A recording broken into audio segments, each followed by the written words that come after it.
What makes you happy? Not what other people tell you should make you happy.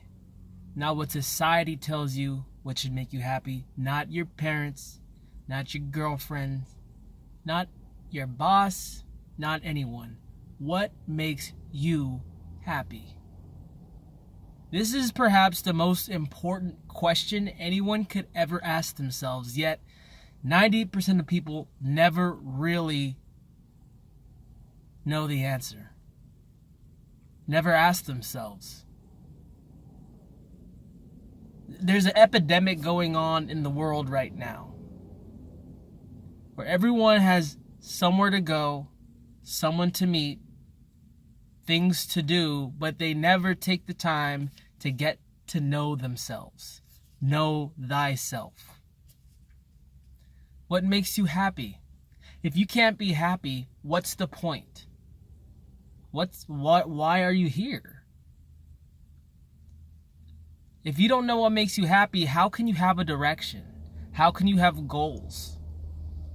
If your goal is not in line with what makes you happy, you need to do some more re-examining on what you're doing in this thing called the world and in your life. And it's sad to say. It's sad to say that most people don't know themselves. They don't know what they want. Well, they do. Deep down, they do. They just never vocalize it. They never had that realization because they've never taken the time to step back, be truthful, be honest with themselves, and do that self-discovery. What makes you authentically happy? And I'm not talking about a profession. I'm not talking about a skill, an achievement. If you were guaranteed a $0 a year salary, and you had all year to participate in a single activity or something, what would that be? What would give you the most pleasure? What would be the most rewarding? That's what makes you authentically happy. Remove materialism out of the equation. Remove money. Remove prestige. All these secondary things that we've all been told and convinced are the primary things. If you do anything in your life, it should be to seek and achieve authentic happiness. Don't give into the illusion. Don't believe what they're telling you. You know, you don't need money to be happy. Now, it is possible that if you enjoy the act of getting money as a form of competition or sport, yeah, sure, that could make you authentically happy. Don't look at money as a demon, but don't get it confused either. If doing drawings, paintings, making music makes you happy, but doesn't yield material goods for you, well, then you're in conflict. Because on the one side, you have your passion. You have the thing that you would work for free for. On the other side, you have reality. You have responsibility. You have the need to eat, to have a roof over your head. Everything that deals in the physical. One nourishes you on the physical aspect of things. The other in the spiritual, within your heart. You need both to survive. If you don't get enough food, you'll die from starvation. If you don't feed yourself your authentic happiness, your source of authentic happiness, you'll pretty much be dead inside. And I think we all have known and seen those people day in and day out. They're dead inside. They're not much more different than a dead person physically, except they can move. They can respond. But they're dead. They're dead because they've given up hope. They've given up on the pursuit of happiness, authentic happiness. And there lies the rub. And that's the problem with this paradigm today.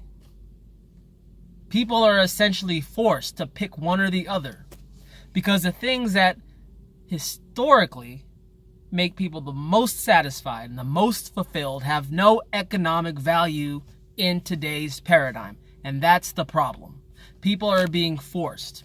And along these lines, and because of this, because they're being forced, people almost and always will pick the physical satisfaction when compared to the spiritual and I guess emotional satisfaction of authentic happiness, hobbies, activities can bring you. That's great, because when you look at the hierarchy of needs, physical always comes before self-realization and the need for acceptance and love. But that's just surviving. That's what people are doing these days. They're just surviving. They're trying to survive. But deep down inside, there's a deep, deep unsatisfaction.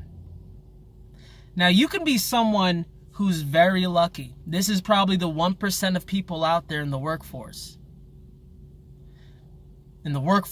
Or whatever you do for life, that have aligned their passions and their source of authentic happiness with their income stream. That's awesome. And that should be everyone's goal. I wish that for everyone. But reality is, the way the system is set up, at 18 years old, you're forced to pick a major if you do attend college, of which you are paying upwards of $100,000 total for that whole education for. Get deeply into debt, and then you enter the workforce of which you've studied to be in.